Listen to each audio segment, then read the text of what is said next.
Okay. Let's see. Let's do that. Oh, okay. All right. How do I know if someone's here? My first time. Okay, so it says live settings, invite. Okay, show this private chat, banners. Am I supposed to be looking at this on YouTube as well? Oh, let me see, y'all. Let's see. All right. View your channel. Okay. Oh, it's the okay. Moderation. Okay. Welcome. Hi, everyone. Oh, no, not right there. All right. Let me see how. Say hi on your way in. Where are you from? All right, y'all. I'm working it out. I think it's working. I'm on StreamYard. Somebody say something to me so that I can see where the comments are. Or is this the comments? Picture in picture, cinema, layout. Oh my gosh. Banners. How do I see? No, I don't want a banner. I want to know if someone is saying something. Can I tell that? Maybe not.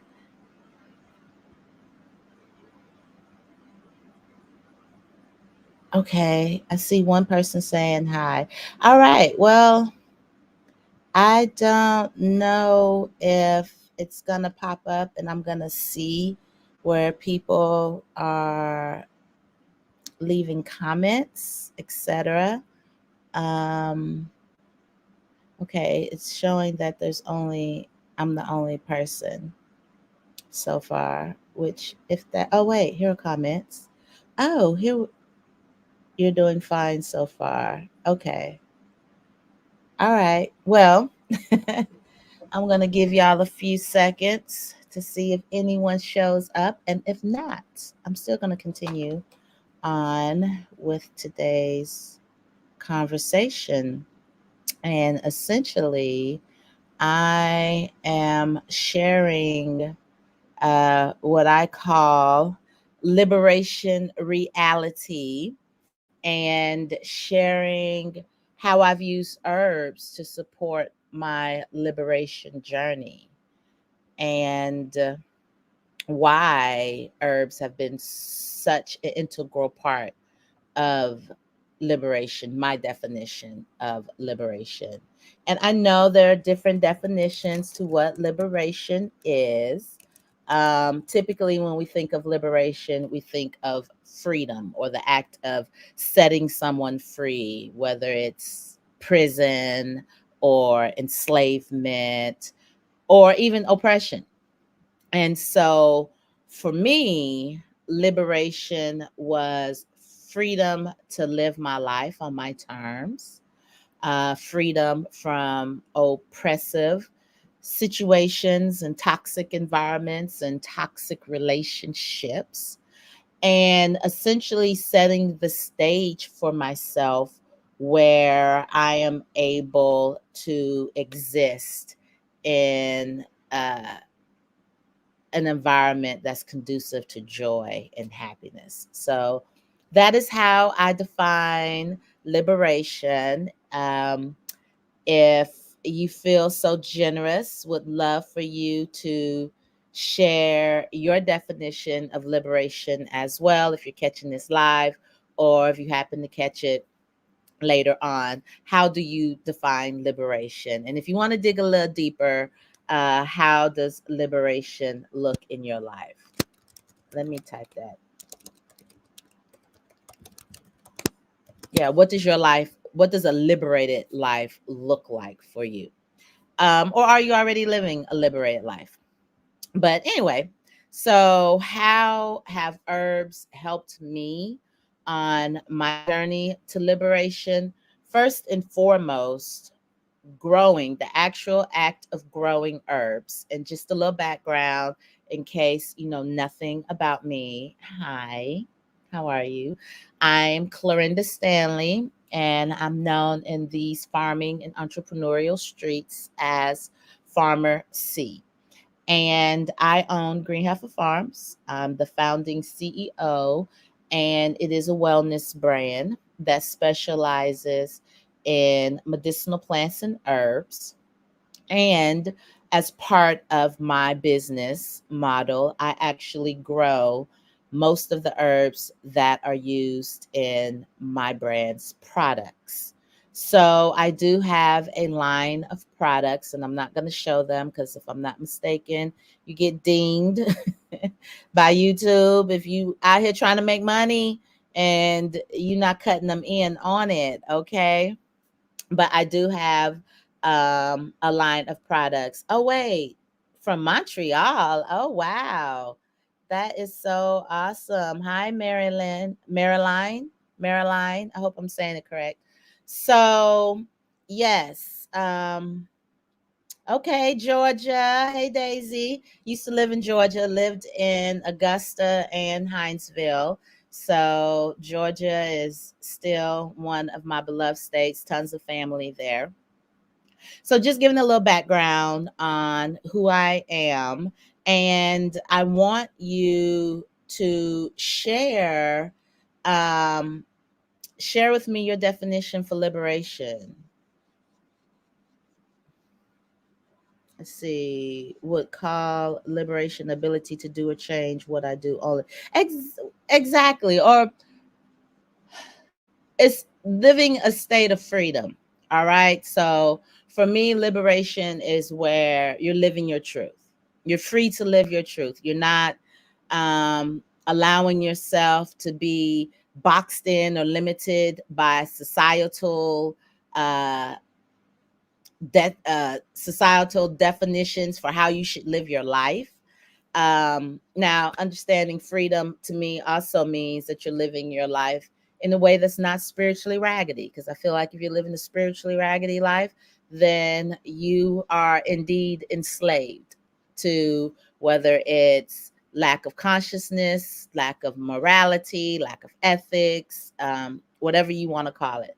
But it's the liberty to live life on your terms. What does that look like? And it looks different for different people.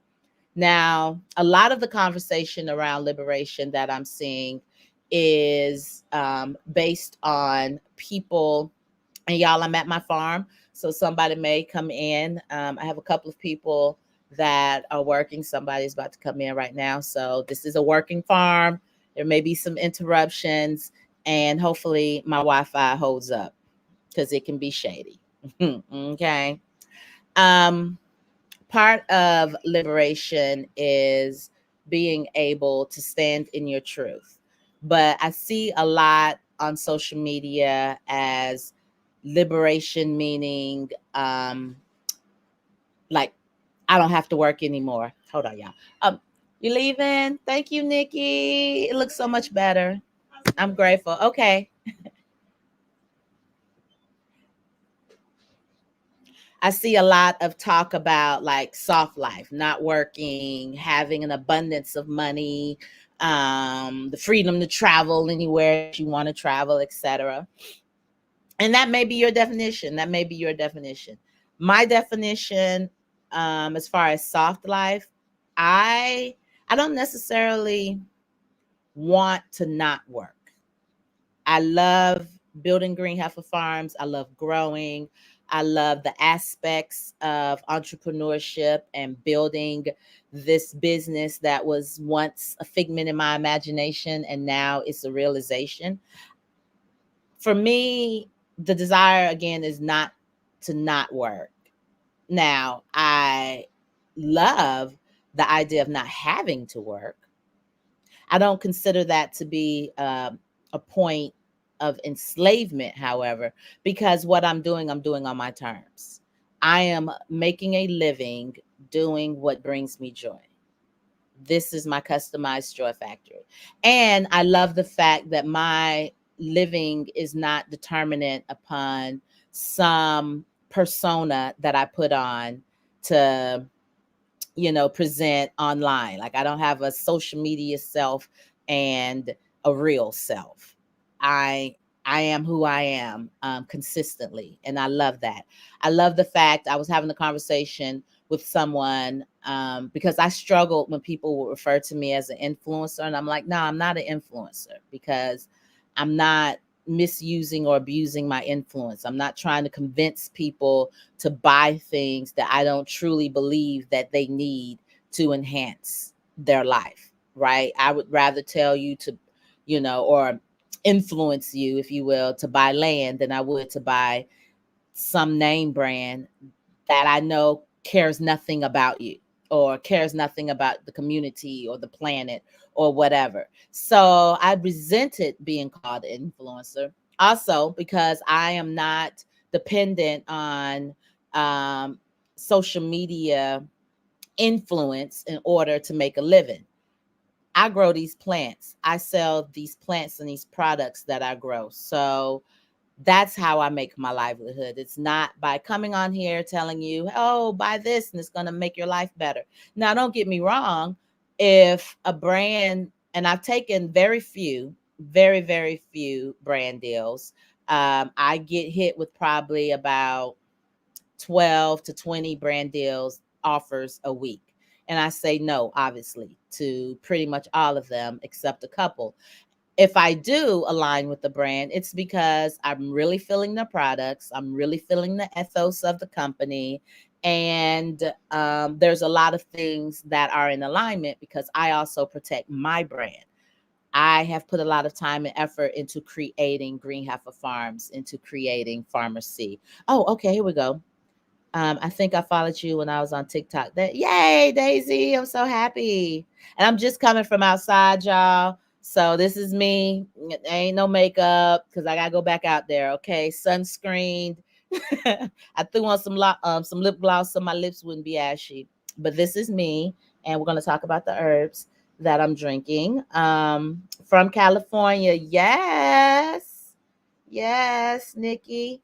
Um, so yeah, back to what I was saying.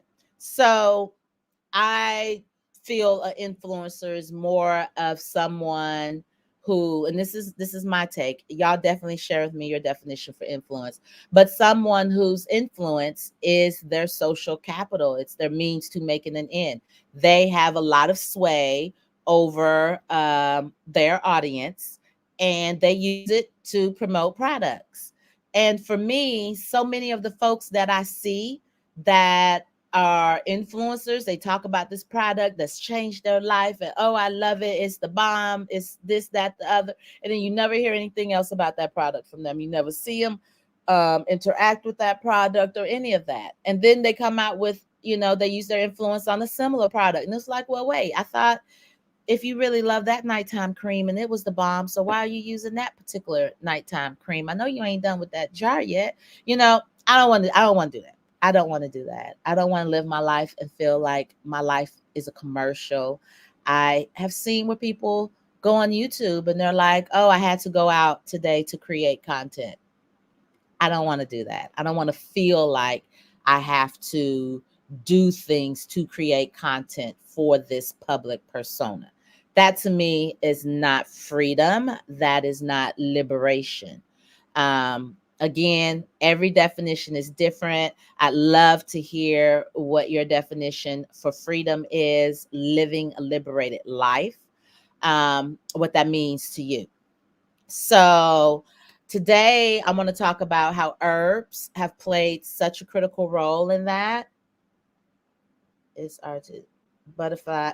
Hey Renee, how are you doing, love? That drink, that herbal drink. Yes, absolutely. I just came back from I had to attend a business trip in Vegas, and I didn't take any herbs with me. I wanted to go out there, try some herbs, try some teas, different things like that. And y'all, the herbs are terrible. The herbs on the market are terrible. They just terrible. Open up a tea bag is so disheartening. So disheartening. Dust, it be dust. But I am an admitted herb snob. Okay. Liberation to me is to act and be in my truth and authentic. Yes, that is living a liberated life.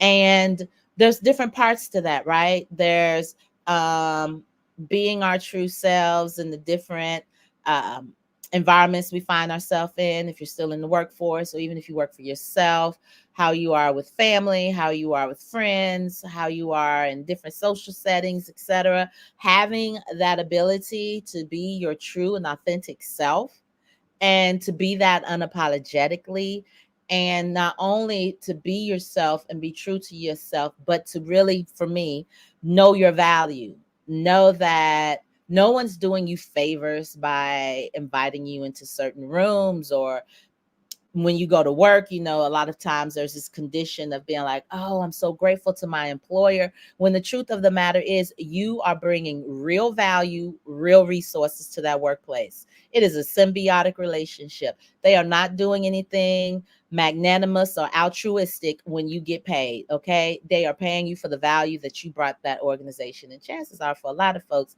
they ain't paying you enough. But that's another conversation for another day. Having an awareness of like, I bring worth, I bring value, I have skills and talents that are making whatever it is, I'm making it better. I'm additive to this situation. I am not extractive. I'm not pulling out of it. I'm not subtracting or detracting away from it. I am actually bringing value. Um, and so herbs have been an important part of that for me. Now, first and foremost, let me say that I was brought to herbs by a few different life events. I began using herbs because I actually was later diagnosed with anxiety, but I didn't know it was anxiety at the time. I literally thought I was having heart attacks. My stomach, I was having issues with my stomach, and I'm the person that goes on to WebMD and read all the 99 things that can be wrong with me, and whichever one I got the most symptoms of, that's it. That's what I that's my condition, and I diagnose myself. Excuse me, y'all, my nose is itching. I'll diagnose myself. Don't go on WebMD. No, it's good to research. It is good to research, but you gotta be careful with that. So I was having all of these symptoms, and it took a while to figure out that it was actually anxiety. And one of the biggest contributors to my anxiety, the biggest contributor to my anxiety actually, was my then work environment. It was a very toxic environment. I was dealing with a lot of racial animus. I was dealing with a lot of retaliation, the microaggressions and macroaggressions, and just downright aggressions. So I was dealing with a lot of challenges in that arena. And then I also, so that's how I started using herbs. I had been dibble dabbling in like, little green tea here or different herbs, peppermint, etc. But I was buying pretty much the herbs that were on the grocery store shelf. Had not necessarily become an herbal connoisseur yet and gotten picky about my herbs. I was just doing the regular old tea bags, get 20 for $5 or something like that. And that was it. That was pretty much it. And then in addition to getting diagnosed with anxiety and using herbs, a while back, I actually had gone through a situation. I was legally entangled. They call it the M word, but I don't want to disrespect that institution by referring to this as that. So I got legally unentangled, and in that process, um, before the unentanglement, I had purchased this land, or I had gotten a mortgage. It was mortgaged at the time, so I had gotten a mortgage to purchase this land because the other party said they wanted to farm, and then when that relationship dissolved, I ended up having access. I bought it, so I kept it. That was me having chest pain. Yes. Yes. Oh my gosh. I always thought of anxiety as something in your head, right? I was ignorant. I wasn't aware of the physical symptoms that can come from anxiety. Um it it was awful, honestly. I had a very, very hard time with coming to grips with the fact, because just, being real with y'all, I viewed myself as too strong for anxiety because I had been through so much and I had overcome so much. And, I had bought into the, if it doesn't kill you, it makes you stronger, which is true to a certain extent. But I was feeding into the trauma makes me stronger, when the truth is trauma makes you traumatized. Trauma makes you traumatized. And so I thought I was impervious to anxiety. And so when I experienced it at first, there was a part of me that was like, "Oh, you're weak in a sense." And I had to come to grips with what, like, no, you're strong actually. And your body is telling you that you need to address this. And for me, it was a matter of, if I was going onto a Zoom call with people that many of them had uh, attacked or done things that I knew when they were doing them, it wasn't with my well being in mind, or, really the well being of the organization that we're there for. It was downright that there were attacks and things of that sort. Or if I knew I was going to be in a room or whatever. And so, yeah, it was very eye opening for me, and I had to educate myself about it as well. The relationship. I don't know why my nose is itching so much, y'all. Oh my gosh, it might have gotten bitten by a mosquito because I was just outside. My grandma would say somebody's coming to visit me. She had a saying, "Eaches peaches, my nose it itches. Here comes a man with a patch in his breeches." But I always, not always, but when I got older, I thought, if he got a patch in his breeches, I hope it ain't me attracting another. Never mind. Never mind. The relationship of mind and body is big. The Mindful Book by Ellen. Is that Langer? Langer. It speaks to this big time. Okay, thank you. Thank you for that, Renee. I haven't heard of that book before. I definitely will look into it because that is so true. Mind and body are inexplicably combined. They're together. I don't think inexplicable is the word that I'm looking for. But yeah, they're together. They're together for sure. And that's one of the beautiful things about herbs. So initially I started using the herbs because, of course, and this is not to say never use prescription medication, Western medication. Be irresponsible to say that. I don't believe that. I believe there's a time and a place for everything, and sometimes we need one more than the other. We need a combination, etc. For me, I did not want to use the prescriptions that I was prescribed because I read up on them, and it was scary. It was some of the stuff that they have for some of the side effects inextricable. Yes. Thank you. Oh, I got a smart. Yes, I want to attract the smart people. I'm attracting the right audience inextricably tied together. So I started to look into different herbs. And so I was using some of the herbs that were out there. And it's like, these ain't, I don't trust them. They all look the same. They all look like dust. Why is everything brown? Like, where is the color? Not everything should be brown. And how is it that I'm able to get a pound of this herb as I'm reading it up on it and all the steps to cultivation? How can I get a pound for this little? Like, who's being mistreated along the way? Because everybody can't be treated fairly if I'm the end user and I'm paying, pennies basically. So I start going down that rabbit hole. And mind you, I had this land. Now, initially, the plan that I had agreed to, whether I was on board with it or not, I agreed to it. Initially, I agreed that this was going to be uh, a farm that focused on one medicinal plant.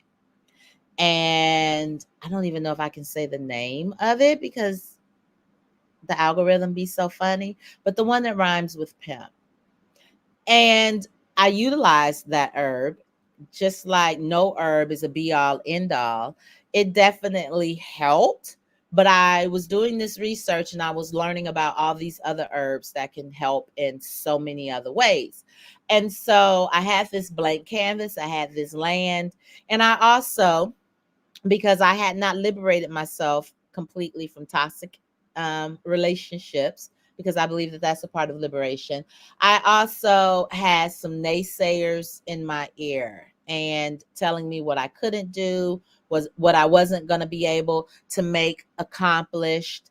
Um, and there was a point in my life where I would be motivated by haters. Now, not so much. My motivation comes from within and from my own desire uh, to fulfill my purpose. Like, it's not based on some external person saying, you can't do this, you won't be able to accomplish this. And then I'm like, haha, let me show you. Look what I did. That did drive me for many, many, many, many years, like many years. Especially two-time teenage mom coming from um, a poor area of the country, even though both of my parents were college educated, middle class, etc. I still had a whole bunch of that baggage. And so, yeah, that drove me for a long time. And when I first started Green Heifer Farms, there was some of that energy where you're not going to tell me what I can and can't do. Oh, I can't have a successful farm because I have never farmed in my life.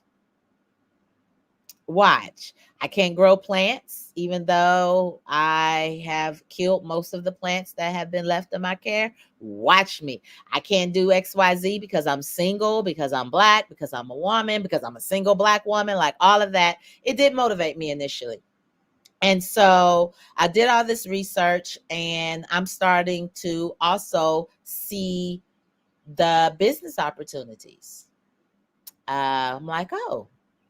So I remember the first year that I was like doing all this research and I was looking up the global numbers for something like peppermint.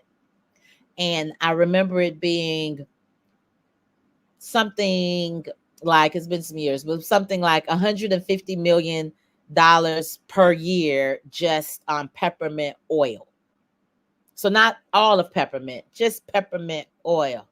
And I'm thinking to myself, you don't say. And so I started doing this research and I'm realizing, oh, there are a lot of business opportunities within the medicinal plants and herbal space.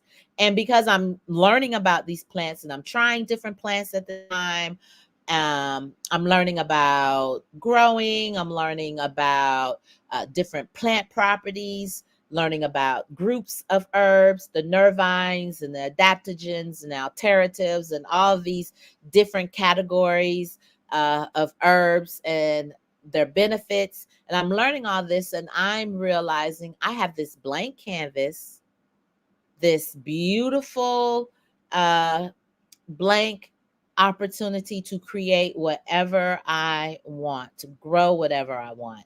And so that's also how herbs became part of my liberation journey.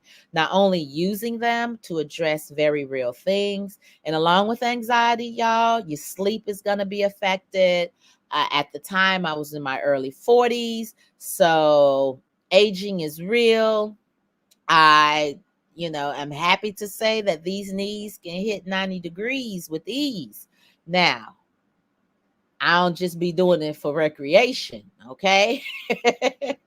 When I drop my knees, I get compensation because I'm picking up um I'm getting some plants, I'm harvesting. But yes, these knees can get to 90 degrees with ease, and herbs are a large part of that. So I was starting to going in my 40s, perimenopausal.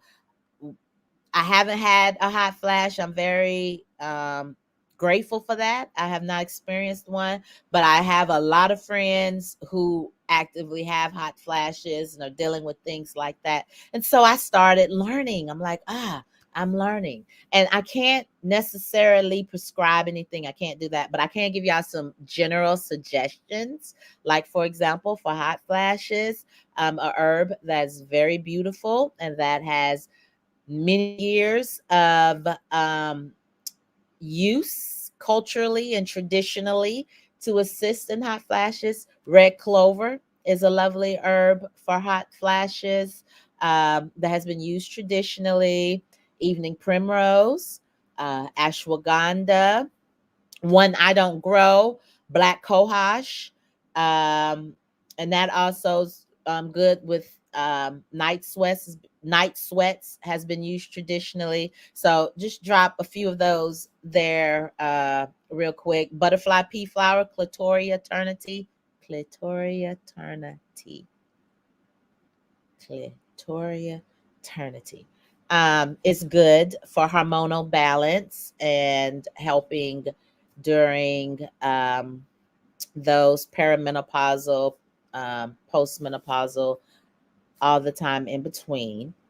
But so I learned about, okay, I'm learning about herbs as a business opportunity, liberation, business, because I'm in this toxic work environment, right? I'm in this toxic situation, and I know that I thought when I went into that position that that was going to be my forever job. I honestly did. I was at the top of my career. I'm making, very comfortable six-figure salary. I've got all the bells and whistles, the excellent insurance, all kinds of um, other benefits, 401k match, like all the things. And so I did think that that was going to be my forever job, but I realized, and I was realizing, no, it wasn't. And as I'm getting into it and I'm learning about all these herbs and medicinal plants and just really understanding the power of plants that I was completely oblivious to, I'm also learning about opportunities. I am going to have a startup farm. I personally did not see myself growing watermelons and produce and things like that for various reasons. One, I do grow watermelon for myself. Okay. My saying is I grow the herbs for you, the melons for me. But I didn't want to necessarily do that. And I was going to farmers markets and grocery stores doing research. I have my background in marketing and fundraising, so I'm really excited about branding. I love branding. I love coming up with packaging and colors and coming up with a concept. I really love that. So I wanted, hold on, y'all. Somebody else might be coming in here. I got one more person out there. One of our team members, Sandy, he was fogging the plant that rhymes with pimp. He was fogging those to take off the caterpillars. We have this organic solution that we use, and it's to try to mitigate caterpillar damage because that is one of our pests.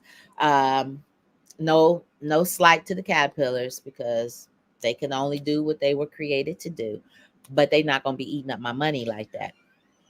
So I'm looking at all of these business opportunities, and I'm looking at these markets, and I'm knowing that I did not want to set myself up for a situation of discomfort, because oftentimes when we leave these toxic environments and we go off on our own, we have to deal with a lot of economic vulnerability. You had it out? All right. Thank you. Got all of them? Oh, I love it. Okay. I'll get one. Thanks. See you next week. Um, So I knew that, your girl likes a good thread count. I like a good massage. I like to travel. I don't travel as much now, but it's more because I recognize that traveling is a privilege, and I'm more conscious of my carbon miles. So when I go, it's usually like I'm gone for a minute, I'm going to really enjoy myself, and I go somewhere I really want to go to if it's not work related. That's why I don't travel as much. But I didn't want to be in a situation where I could not travel because I don't have the means. I have adult kids. I like to show up for my kids. My kids are buying homes and getting homes built, etc. I may not buy you the house, but mama gonna come with some appliances, some down payment assistance, something. Like, I want to be able to show up in that way. I have a child that's in college. If something is needed, I want to be able to show up. I have, other family members, and I'm a philanthropist. I love to give. If something moves me, I don't want to necessarily be the type I can only give if I'm getting some kind of tax benefit. I want to give because I want to give. A lot of what I give, people will never know about because it's private. It's not meant for me to give this and say, hey, XYZ, a lot of times. Sometimes there's a reason for it, but a lot of times I wanted to stay quiet. This is for you. This is to do whatever it is that I felt compelled to give. I wanted to set my business up in a way that I know a lot of producers, not knocking other models. Let me be clear on that. I'm explaining my liberation journey. For me, and coming from a background where I was a professional fundraiser, so I dealt with high net worth people. I have an understanding of how giving works from a corporate standpoint, as well as an individual, as an industry, not just as a motivating something you're motivated to do. I did not want to necessarily do the model of I will um, create a farming business where I'm growing food and I'm going to give it to the poor. Me personally, if I'm going to give to the poor, I'd rather give them a check. I'd rather give you a check. But I also don't necessarily, just when I'm thinking of giving, thinking of the socioeconomically depressed or challenged at the direct level. I'm also thinking of systemic approaches. I want to give to those who employ people so that they're able to treat their employees better, or they're able to create jobs. For example, I love putting money in other farmers' pockets because I know how much economic impact agriculture has in society, in our communities, and a lot of it goes quiet. We hire seasonal workers, we hire part-time, we hire full-time, we pay contractors. There's all these other pieces to it, and I personally love to be able to give in a way that has some systemic effect, and I wanted to continue being able to do that. And so for me, part of my liberation journey with herbs was finding space in the marketplace that made sense for my agricultural business. Now, that means I have a brand. It means I invest in things such as trademarks and design and UPC codes and all of those other pieces that a lot of people don't necessarily connect when they think of a farmer. They don't think of CPG or consumer packaged goods brand. That they usually keep those separate. When they think of a food brand, most people don't, ask if Heinz actually grows tomatoes. Um, but those are things for me, and especially in an area as intimate as herbs, I wanted to be able to have that traceability factor.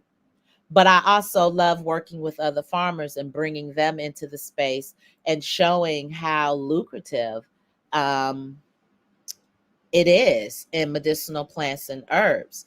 And I needed to be in a space that was sustainable environmentally and economically so that I can have the quality of life that I want.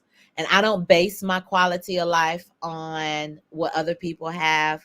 I I would prefer to have a handmade bag by uh some leather worker, leather artiste rather, in a country where he can tell me the story about the farmer that he got the hide from, and it's going to take him a while to make it because what he's making for me is especially for me. Give me that over something that they made 20, 30, 100 of and has some ridiculous price. And chances are, when you trace it back, whoever made it, the actual artisan, is getting paid a pittance compared to what the in brand is going to charge. There was recently one of these fashion houses that are selling bags for thousands of dollars. They found out there was like less than $100 to actually make the bag.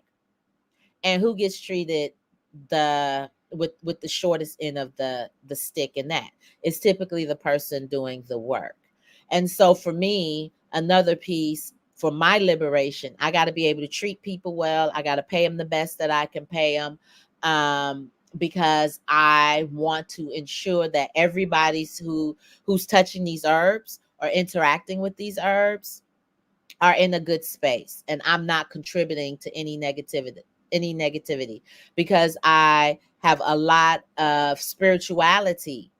There's a lot of heart, there's love, there's all these other components that are included in our herb production and included in the price. We want to make our herbs accessible, but it's never my goal to have cheap herbs on the market, because I got to pay people and I have to treat people well. And I want to have packaging that is environmentally um, focused and all of those pieces. I want to grow the plants a certain way. And so getting into, let me see some of these. Okay. Why is everything? Yes, everything's so brown, right? So now that you're gardening and you're drying your stuff, you're like, wait a minute. First of all, produce does not look perfect like what you see in the grocery store, where everything looks so uniform, so homogenous. When things are growing, they have character. If nothing is trying to eat anything that you're growing, you should be suspect. You want food that has character. You want some stuff that had to fight a little bit to be here, right? The strong will survive. You want that. And then when you're drying it, you're like, wait a minute, the chlorophyll stayed? What? Because, and I do some of these comparisons on social media where I'm like, this is what's available on the market, and this is what we produce. And it's a night and day, night and day. There's a new study out, peppermint essential oil should be incorporated. Yeah, yeah. Yeah, there's a few studies out about how certain herbs, I mean, a lot of the drugs that are used in our pharmaceutical industry are based on natural foundations, whether they use um, actual biological compounds or they're pulling stuff from the plants, or they're trying to mimic what the plant does naturally, or they go and create a synthetic version of whatever substance it is that they found in the plants. A lot of them are based um, on naturally growing plant knowledge and traditional plant medicine. So, going into the growing piece, okay? Growing in and of itself, there's actually a certification I've looked into. I haven't decided to get it yet just because my plate is pretty full, but it is a horticulture therapy certification. And the reason that I have looked into it is really to just more formalize the knowledge that I have been able to attain by actually producing these plants. That is something that really differentiates me from a lot of people out there in the herb space, because I'm actually growing these plants. And I feel personally that nobody knows these plants more intimately than those of us who produce them, especially if you're producing them, if you're growing them at all. But if you're growing them on a larger scale, where you have to learn how to care for a large number of plants in a way that does not compromise the value.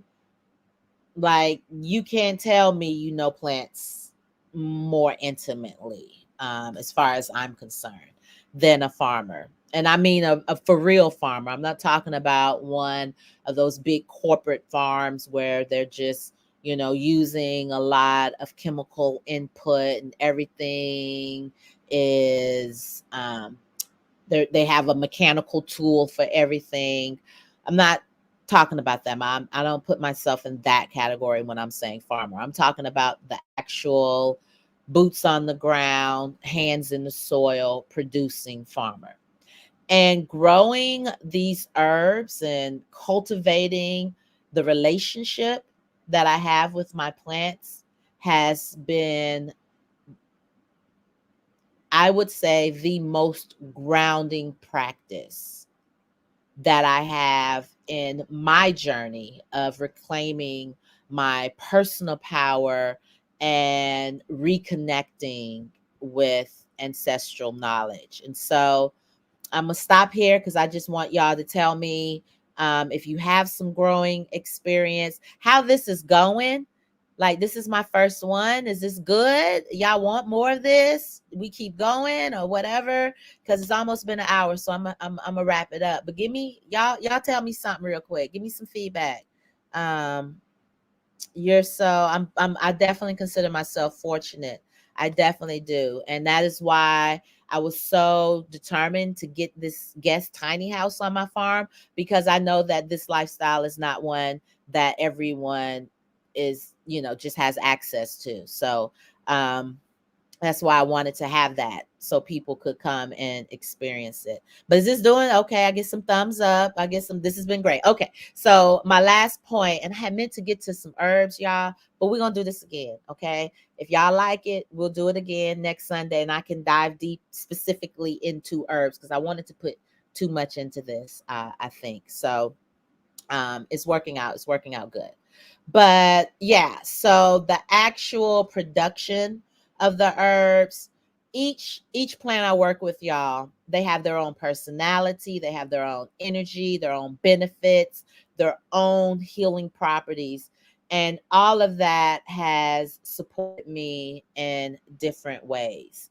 One of the grounding activities that you may have heard about and that's often talked about is just going outside barefoot and standing on the ground and feeling all of that electromagnetic energy flow from you, who you have all of these minerals and metals and things in your system, and all this energy flow, and to be able to connect with the earth in that way is unbelievable.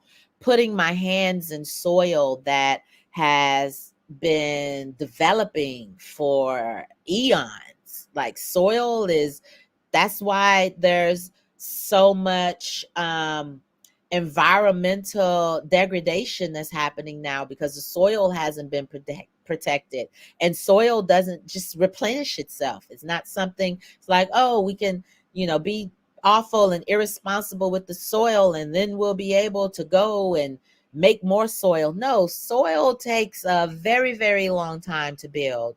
And for me to be able to put my hands in it and engage and interact with it, and know that the energy I'm putting towards it is loving, and I'm wanting to be additive and to continue attracting good things and not to just take from it, as a lot of corporate farming has done, and a lot of greedy farming, and a lot of people who are just spiritually raggedy from the get-go, and sixth, seventh, eighth generation raggedy have been doing with the land. For you to actually be able to get up in there, and there's so much life, microorganisms, my earthworms, some stuff that I ain't necessarily fond of, keep distance. But I'm happy a lot of it is there. Some of it not so much, but most of it, it's magical. It's absolutely magical. And being in the sun and all of the benefits from the sun, make sure you use your sunscreen, but all of the benefits of that, and breathing in fresh air and taking in deep breaths and hearing the wind and seeing the pollinators, and just being in a space where I'm out there, it's me, it's nature, we good, we vibing, I'm pouring love, and it's pouring love back into me. Like that in and of itself, the act of growing and the growth that it's required of me. I've had to learn patience. I've had to learn how to rebound when a crop fails, or a pest wins, or I forgot to look down once again, and them fire ants have gotten a hold to me from my core, like teaching me to come up with solutions to things. And yeah, and learning the not just the flora, but learning the insects and all of the other uh neighbors and participants that are out there. And even my ground hog Richard, which I'm one of the few people who appreciate Richard. I appreciate Richard. Richard has a lot of spunk to him. I wish he'd leave some stuff alone, but he got to live somewhere. Daggone, he got to live somewhere. But yes, just the act of growing. Oh my gosh, it's done so much for me. So just to round it up, the herbs, both in using herbs, making a livelihood from herbs, and the actual act of producing, they have all been integral, critical component and aspect and part of my liberation journey. So I wanted to keep this to an hour. Please leave some comments if you feel that this was helpful. Feel free to share. Hopefully you have already subscribed to my channel. I'm almost at 10,000. And thank y'all so much for joining. I really appreciate it. All right. Leave me some comments. Drop a purple heart just because they make me happy. And thanks again. Bye, y'all.